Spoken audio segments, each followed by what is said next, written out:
Hi, Ma! Kamusta po kayo? Eto, mabuti naman. Kumusta ka na, Iho? Ay, okay lang naman po ako, Nanay. You know what, Mom?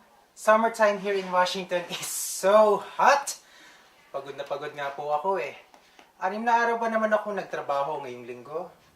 Mag-iingat ka. Baka kayo magkasakit sa sobrang pagod mo. Opo, Nanay.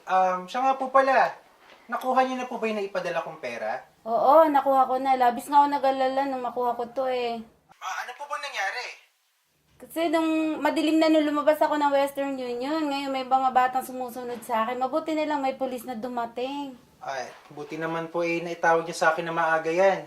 O sige anak, magtatanong ako sa ating mga kapitbahay kung paano sila nakakatanggap ng pera galing sa abroad.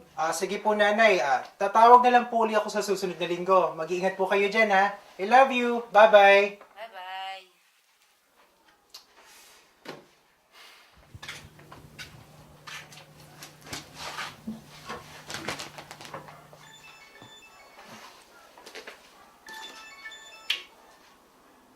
Hi, Nay. Kamusta po kayo?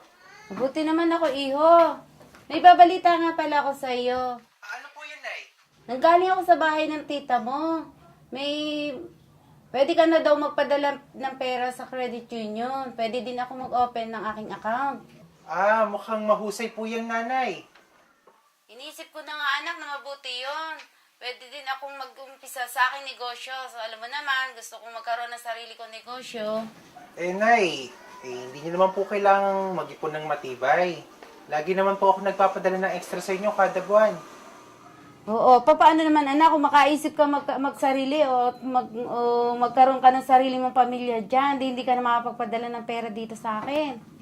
Tama po kayo dyan, Nay. Hindi po natin alam yung maaaring mangyari.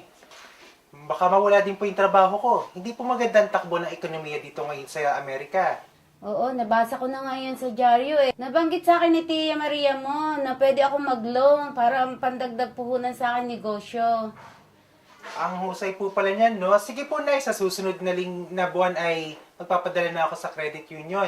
Basta po ipaalam niyo sa akin ang account number niyo. O sige anak, mag-ingat ka. Sige po, Nay, tawag po ako sa susunod na linggo. Salamat po, bye-bye. Bye.